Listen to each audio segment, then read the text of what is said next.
संजौली मस्जिद मामले को लेकर ऑल हिमाचल मुस्लिम ऑर्गेनाइजेशन के अध्यक्ष नजाकत अली हाशमी द्वारा की गई प्रेस वार्ता के बाद विवाद एक बार फिर गहरा गया है।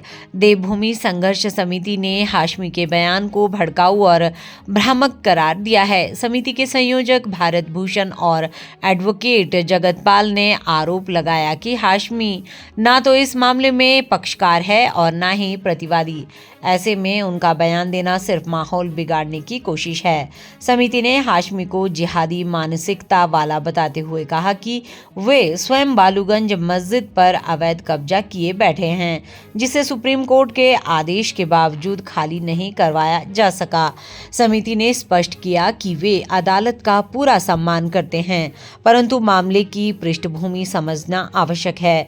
उनके अनुसार नगर निगम एक्ट के तहत किसी भी पुराने ढांचे को तोड़ने या नया निर्माण करने से पहले अनुमति लेना अनिवार्य है। इसके बावजूद पहली संरचना गिराई गई और नोटिस मिलने के बाद 5 मंजिला इमारत खड़ी कर दी गई।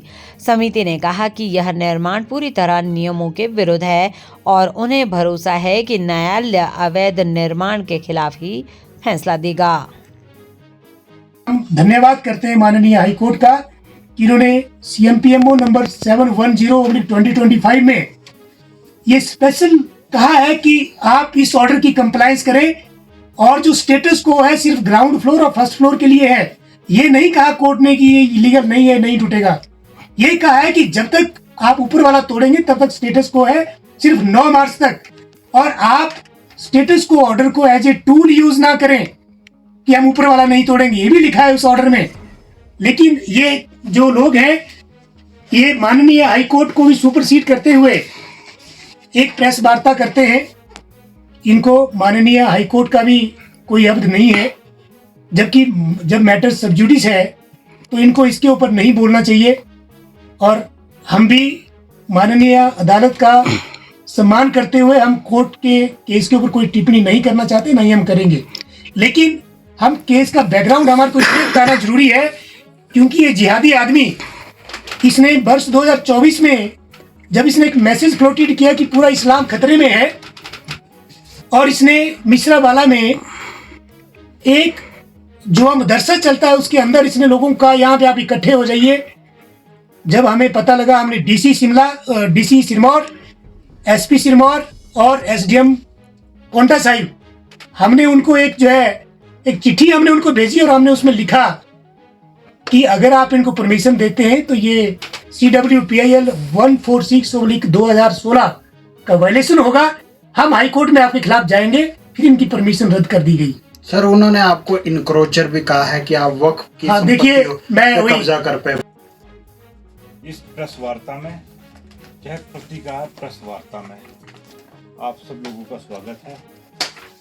अपने बीच श्रीमान जगतपाल जी, आप देवभूमि संघर्ष समिति के अधिवक्ता भी है और इस विषय को पहले दिन से ही समाज की चेतना का विषय बनाकर लोगों के बीच ले रहे हैं, जिसका परिणाम ये हुआ कि 5 बार अदालत का जो निर्णय आया वो समाज के पक्ष में आया। आज कोई एक व्यक्ति एक मुल्ला मौलवी की तरह ऐसा लग रहा था कि वो व्यक्ति कौन है। उस व्यक्ति ने एक प्रेस कॉन्फ्रेंस की। जब उसने प्रेस कॉन्फ्रेंस की तो मन में ध्यान आया ये व्यक्ति कौन है। ना तो वो व्यक्ति कहीं इस मस्जिद जो ढांचा अवैध है इसमें ना तो ये कोई पक्षकार है और ना ही ये कहीं प्रतिवादी है और ना ही इस केस से इसका कोई लेना देना है। अर्थात ये केस में किसी भी प्रकार का पार्टी नहीं है, या फिर ये वक्फ बोर्ड का कोई अधिकृत वक्ता है, वो भी कोई पता नहीं चला। मतलब जिस निर्णय पर माननीय न्यायालय ने 9 मार्च तक अपने आदेश में कहा है कि आप ऊपर की 3 मंजिलें तोड़ो और जो ये 2 मंजिलें है इस पे स्टेटस को रखो, स्पष्ट आदेश दिया। परंतु आदेश की पालना न करते हुए ये व्यक्ति समाज में सामाजिक सौहार्द जो बना है उसको बिगाड़ने की कोशिश कर रहा है। सीधा इस व्यक्ति पे एफआईआर होनी चाहिए या इस व्यक्ति की कुछ भी छितर-पटाई होनी चाहिए, ऐसा मुझे लगता है। क्योंकि शिमला बड़े वादों विवादों से जूझ रहा है और जैसे जैसे हम आगे बढ़ रहे हैं इस प्रकार के व्यक्तियों को स्टेटमेंट देना का ना कोई अधिकार है ना कोई अच्छा लगता है। ये वही मुल्ला है जिस मुल्ले ने वर्ष 2024 में अपने नाहन के अंदर 25 से 30 हजार मुसलमानों को इकट्ठे करने की कोशिश की और एक बैनर के नीचे कि आज इस्लाम हिमाचल में असुरक्षित है। हमारे माननीय अधिवक्ता महोदय ने एक नोटिस जारी किया। उस नोटिस के बाद डीसी नाहन, एसपी नाहन, सबको, वहां के एसडीएम को इनकी परमिशन रद्द करनी पड़ी। ये वो व्यक्ति है जो नहीं चाहता कि हिमाचल शांत रहे, सुरक्षित रहे। ये वो व्यक्ति है जो वक्फ बोर्ड की प्रॉपर्टी पर माफिया बनकर उस पर अतिक्रमण कर रहा है। हम वक्फ बोर्ड से ही पूछना चाहते हैं कि इस केस में इसकी क्या कैपेसिटी है, आप भी स्पष्ट करें। केस के अंदर वक्फ बोर्ड है, संजौली मस्जिद कमेटी है, ये लोग दो पक्षकार हैं। परंतु ये जो तीसरा व्यक्ति इस प्रकार की स्टेटमेंट देना, इसको ना शोभा देता है ना इसको देनी चाहिए, जिससे समाज में माहौल खराब होगा। दूसरा विषय कि जब इन्होंने एक कोई नकली कागज, असली कागज, ये चीजें बता रहे हैं, हमारे ध्यान में इतना है 2010 से जो केस पेंडिंग था एमसी न्यायालय में, 2024 में उसका निपटारा हुआ। आपके पास 15 वर्ष थे अपने सब विषय को, अपने पर्चे को एमसी न्यायालय में रखने के लिए। आपने कुछ नहीं किया। अब जब आपको ये मस्जिद तोड़नी है, फिर आप ये पेपर लेके हमारे पास आए। हम प्रदेशवासियों से भी अपील करना चाहते हैं, ऐसे व्यक्ति का प्रतिकार कीजिए, शिमला का माहौल खराब मत कीजिए। ये विषय न्यायालय में विचाराधीन है, न्यायालय में विश्वास रखिए। जिस प्रकार अभी तक न्यायालय ने सत्य की बात पर अपनी मोहर लगाई है, इस विषय का कानूनी पक्ष क्या है, क्या नहीं है, वो भी समझिए जरा।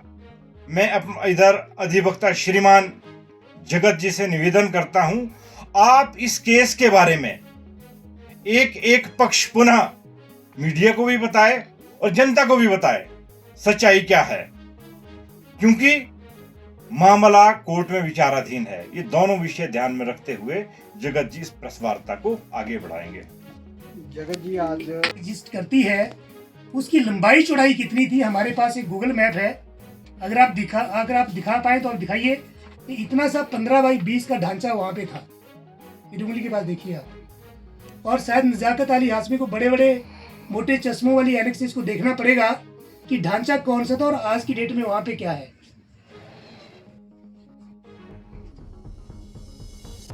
देख लीजिए सर, क्या आप लोग भी मौके पे गए? इस तरह का ढांचा मौके पे है क्या? हिमाचल प्रदेश के 75 लाख लोगों को ये बेवकूफ बना करके कि ये 1915 की मस्जिद एग्जिस्ट कर रही है स्पॉट पे। और दूसरी चीज, अब हम जमाबंदी आपको दिखाते हैं, आप इस जमाबंदी को भी दिखाइए।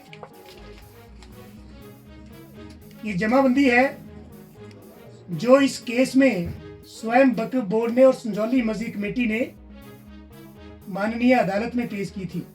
अब मैं बताता हूँ कि इस जमाबंदी में क्या है। शायद नजाकत अली हाशमी को हिंदी और अंकों का ज्ञान नहीं है।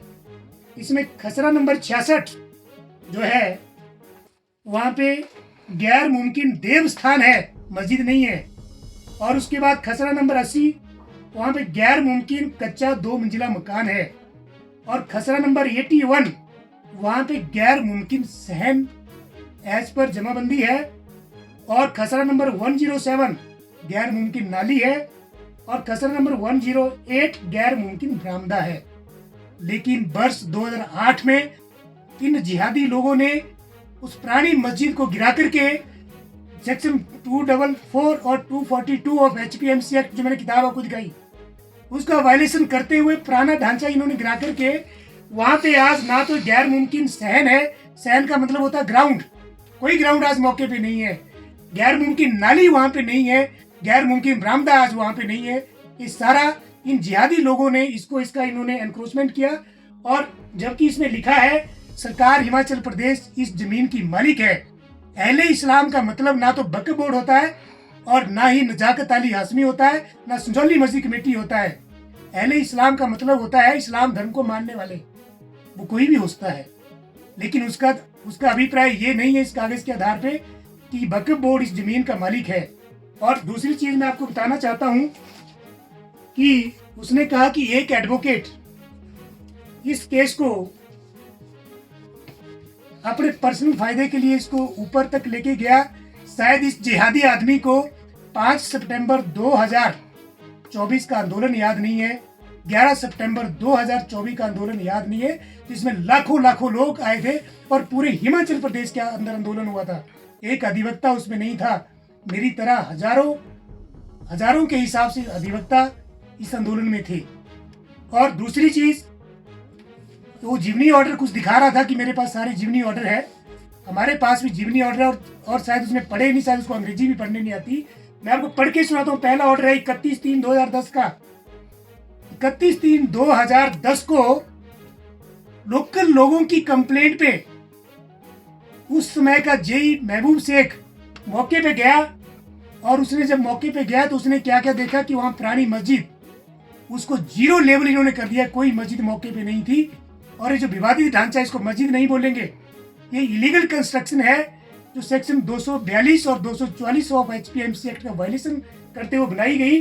तो जब उसने डॉक्यूमेंट्स मांगे तो ये जिहादी लोग ना तो उस जमीन का मालिकाना हक का कोई कागज दिखा पाए, ना कोई NOC नगर निगम की तरफ से बता पाए, और ना ही ये कोई वहां पे सैंक्शन मैप की कॉपी वहां पे दिखा पाए, जिसकी वजह से उसने अपने इसमें रिपोर्ट में लिखा है कि मैंने सेक्शन 254 सब क्लॉज 1, इसको भी आप देखें, का नोटिस मौके पे दिया गया कि आप काम तुरंत प्रभाव से बंद करें। लेकिन इन जिहादी मानसिकता वाले कुछ लोगों ने इस नोटिस का भी वायलेशन किया। और मैं आपको बताना चाहता हूं कि ये कानून है कि जब कहीं पे section 254 sub clause 1 of HPMC act की का नोटिस जारी हो जाता है, उसके बाद एक पत्थर आप नहीं लगा सकते। लेकिन इन लोगों ने 5 मंजिलों का अवैध निर्माण वहां पे किया, जो पूर्ण रूप से इलीगल कंस्ट्रक्शन थी। और उसके बाद इतना ही नहीं,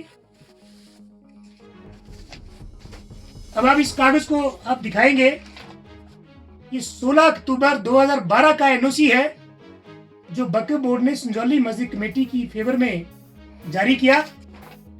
और इसमें लिखा है कि आप मस्जिद बनाइए लेकिन वक्फ की लैंड पे, और मस्जिद से प्रॉपर एक सैंक्शन लेकर के। अब आज ये वक्फ बोर्ड आज ये कहता है कि मुझे इसके बारे में पता ही नहीं था कि ये मस्जिद कहाँ बन रही है, कौन बना रहा है। और उसके बावजूद जब ये NOC वक्फ बोर्ड ने संजौली मस्जिद कमेटी को जारी की तो उसमें मौके पे 3 फ्लोर का निर्माण हो गया था। अब सोचिए कि ये कुछ एक जिहादी विशेष समुदाय के लोग, जिन्होंने विशेष समुदाय का एक ठेका ले रखा है, इन लोगों को कानून से डर नहीं लगता है। ना तो इन्होंने पुरानी मस्जिदों को गिराते समय इन्होंने कोई परमिशन ली। मैं तो कहता हूं कि जो मोहम्मदन लोग, हमारे मोहम्मदन भाई हैं, उनको इन लोगों के खिलाफ FIR दर्ज करवानी चाहिए कि उन्होंने एक धार्मिक स्थान जो उनका था उसको उन्होंने डिसमेंटल किया और 0 किया। उसमें किसी भी हिंदू विशेष धर्म की का कोई रोल नहीं है। हमने वो मस्जिद मौके पे जाके नहीं गिराई थी। और उसके बाद लगभग 13 वर्षों के बाद एक जवाब हमारे पास वक्फ बोर्ड का है। आप इसका पैरा नंबर 3 देखिए। और मैं सुन रहा था आप लोगों ने जब सवाल पूछा नजाकत अली हाशमी से इस बात के बारे में